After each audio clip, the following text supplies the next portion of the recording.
I've always been wary of 3D anime games. In my experience, they tend to be either shallow or forgettable with some exceptions. But the first time I saw it was through an ad and I was like, oh, it's a gacha game. Okay, here it comes. It's gonna be like dog shit. But it launched and I gave it a shot because it's free and I was wrong. So I'm actually pretty happy to say that Tower of Fantasy is a good game. Not perfect, but it could be great after some polishing and fixes. So first I'm gonna talk about how this game can be improved. After that, I'll go into why it's good and address some of the criticism I've seen. The quote-unquote criticism. First things first, enemy hitboxes need some work. From what I understand, you're supposed to time your dodge to the visual indicator, the lens flare over the enemy's eyes or something. My issue with this is, if you miss your dodge, you'll get hit even when you aren't anywhere near the enemy's attack. So it doesn't matter, like the hitboxes can get pretty wild. I mean, I've been hit by shit. It's definitely not a Dark Souls type of like dodging where you dodge as soon as the enemy's weapon or like attack is on you. It's more like you're trying to figure out when to dodge according to the visual indicator. So using the enemy's movements is not always the best way to judge when to dodge. It's a strange choice. I don't really get it because the way they explain how to dodge and how to activate Fantasia, which I'll explain what Fantasia is later, they say you need to dodge right before an enemy attacks you. But that's not entirely true because sometimes this lens flare, the visual indicator, will show up way earlier than the attack actually like happens. Another thing is, I think the writers really need to like slow their roll. Everything in this game happens so fast. At least, okay, I've gone through the story of the first two areas and everything just happens so fast. There's either no time to digest it or things literally just happen without any sort of foreshadowing. For example, Shirley is written out of the story within the first hour or so and we're expected to care. I don't have it recorded and I don't care to check because it, like, regardless, it still sucks. It's still like bad writing. But if I remember right, the player character is mourning over Shirley like, I don't know, like her fucking like best friend just died. I don't know. It was weird. I feel like this happened in an anime before, and it pissed me off. General issues like text going off screen, climbing issues, and really, I can't say it enough. The game just needs some polishing.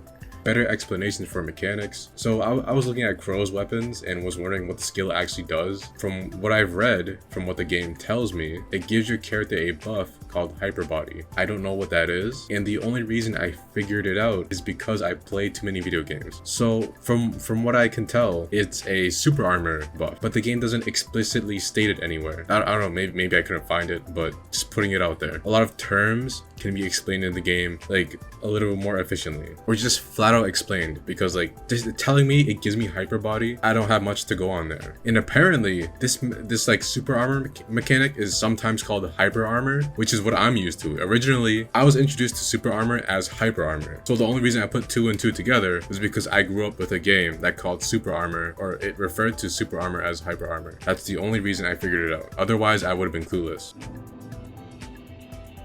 So I can finally start talking about why I like the game instead of like shitting on it. This game will reward you appropriately for the time you put in. If you take the time to explore, you'll find material to upgrade your weapon, resources to pull for characters / weapons, or like weapon experience or whatever, any sort of like resource. You'll find it in the world. And I'm not just talking like it's sprinkled in there. I'm talking like you'll get like full-on meals. I'm serious. The amount that they give you it's generous. That's the perfect word for it. It's generous. It doesn't feel like they're skipping out on anything. They're giving you what you deserve for playing the game.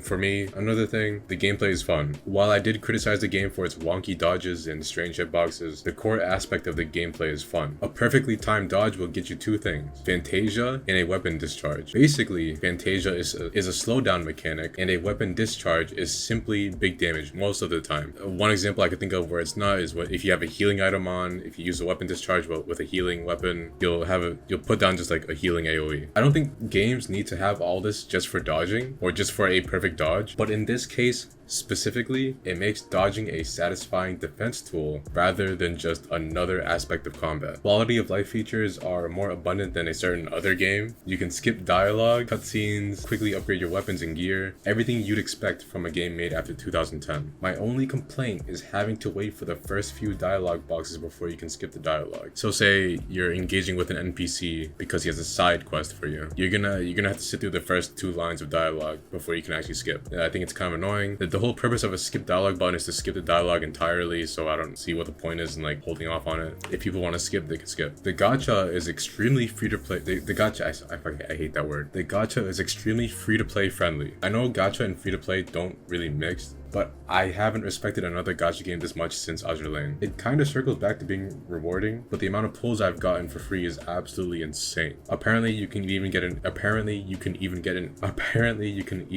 SSR character just from fighting world bosses, and you're given an item. If you play enough, you'll get an item that lets you pick which SSR you want. This alone makes me want to spend money on the game. On top of that, just today I managed to pull an SSR using black nucleuses, or black nuclei, I think that's the plural.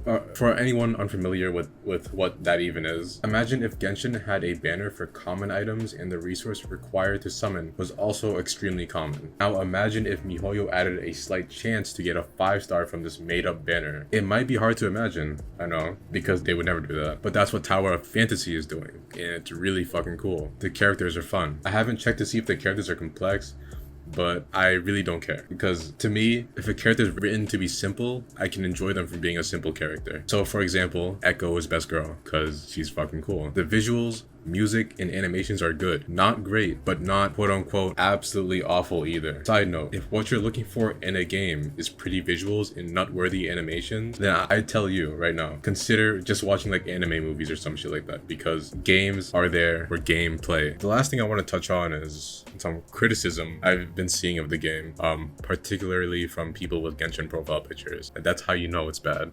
Since we were just talking about the visuals, this is the main argument against the game when it comes to the visuals. People have this idea that because the game isn't eye candy like Genshin, it's bad. And you know what? You're allowed to criticize the game for that. For being bland or for not having like beautiful, amazing animation. That's completely fair, but I will say I disagree. What I don't like is how most of the criticism I've seen, it always defaults to the same things. It's literally just visuals are bad, LMAO. I can't take anyone like that seriously. At least follow that up by saying the hitboxes suck ass or something actually substantial. When you're saying the visuals aren't as good as Genshin, that's like saying like the meal that you made for yourself is not as good as the 5-star meal you got from like the best chef in the world. Of course it's not. It doesn't have to be the best thing in the world for you to appreciate it. That might be a bad analogy, but I think there's a point in there somewhere. It's just, I really don't like those people that, whatever, I have it written at the end of the script. Why am I going off script? Games, to me at least, have never been about how nice they look. If they were, I'd play Call of Duty or some other like shitty AAA title that gets like shit out of like the game industry once a year. I'd play those games, but I don't. Okay, if they're nice, I'm gonna say they're nice, but if they're not like the best thing ever, I'm not gonna completely avoid a game because of it. There's a reason Dark Souls 1 is consistently listed as people's favorite game ever, me included. The visuals might have aged poorly and the combat is clunky, but all you need to do is look past it or past that to see its true value. To me, Genshin is like a polished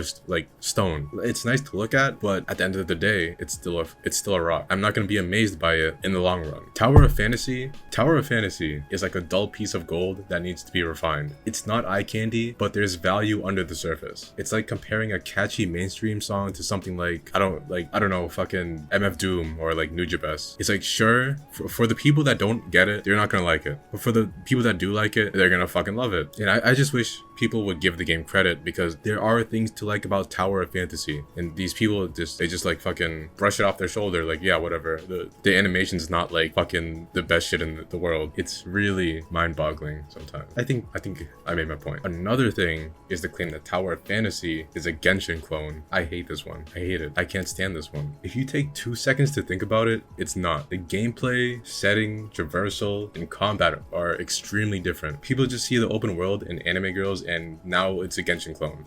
Those 2 things, if you have those 2 things in your game from now on, you're now officially a Genshin clone, because apparently you're not allowed to have an open world with anime girls in it. Apparently Genshin has some kind of like license over that, and if you do that, you're plagiarizing and you're copying their fucking game. What these Genshin fans are forgetting is that it was aggravating, so annoying, whenever Genshin was called a Breath of the Wild clone, but now they want to use that argument against Tower of Fantasy. And let's say even if the game is a clone, let's say it is a clone, we can't ignore the fact that a clone can be better than the original. original. Wasn't there an episode in some cartoon where the main character gets replaced by a clone and everyone ends up loving the clone way more than the main character? I swear I've watched something like this before. This has to be real. I'm pretty sure this has happened before. And maybe the last thing I'd like to point out is the claim that the gameplay is boring. You can think the gameplay is boring. That's fine. But holy shit. Anyone that said this, I've never seen them elaborate on why they feel this way. Sure, they might see it as like a waste of their time because gameplay is like, it's like music, you know? Like one person can enjoy it and the other person can just like hate it just because they were born different. And that's fair enough. It's just, that's why trying to discuss this kind of stuff is just like kind of, it's more tiring than it should be, because these people never want to elaborate on, if you want me to take you seriously, if you want me to consider like even listening to you or giving you an honest reply, then elaborate. It's not that hard. Critical thinking, it's good for you. It's something that's always annoyed me, is that these kind of people want to be taken seriously, but when all you do is complain without diving into why something is bad, then you don't deserve to be taken seriously. Okay, let's talk about that new Kendrick album. Imagine if Kendrick on Auntie Diaries, imagine if the idea that he put forward to the listener was trans are like people too, and he didn't, actually no, that wasn't the message. Fuck. Okay. He goes into detail about how he grew up saying the word faggot and how it was normalized for him. Imagine if all he said in the song throughout the entire song was, I grew up saying faggot. End of song. What makes Auntie Diaries so great is that he puts that idea forward and then expands upon it, gives it like a background, and then at the end he addresses a time where he was a hypocrite for censoring another person, and he comes to the conclusion that maybe we should try being nicer to each other. Maybe we should be more careful with what words we say to each other. So basically what I'm saying is, if you're gonna say all this about a game and try to like dissuade people from like people who might be thinking about playing it from playing it, give them a reason. It bothers me so much to see that like maybe someone that was thinking about trying it out might have seen one of these comments and just like, oh wow, the gameplay sucks, I'm not gonna play it. But if people took the time to really elaborate on why the gameplay sucks, then you know, people can like have a better idea of like if they would or wouldn't like the game, if it's worth or not worth checking out. So yeah, anyway, this game is fun. I haven't gamed like this since Elden Ring, and it's been fun switching between drawing and playing tower fantasy. I hope the devs continue to make the right moves, because I feel like this is a game that could be appreciated by many more people with the right fixes. Right now, it's a respectable game that deserves to have not just its flaws analyzed, but also its strengths. Because remember, complacency is what killed Genshin, for me at least. The idea that MiHoYo has that they don't have to make the game better because people are going to play it regardless and continue to give them money. For anyone that enjoys this game, anyone that enjoys tower fantasy, if you see something that you think is a bug, is a bad design choice, criticize it. The devs do surveys. They know what's wrong with the game. They just need to hear more about it. They need to hear different criticisms about whatever. If you love a game, the best thing you can do is criticize it for the things it does wrong, because no game is perfect. Like my favorite game of all time is Sekiro, but I fucking bitch about it all the time. That being said, it's never a bad thing to criticize it. Oh yeah, end of the fucking video. It's not bad to criticize something, and it's not bad to praise something, but never do either things excessively. There needs to be a balance. I sound like such a fucking, I sound so fucking pretentious there. Holy shit. Whatever, the game's fucking good. Will reward you for appropriately. This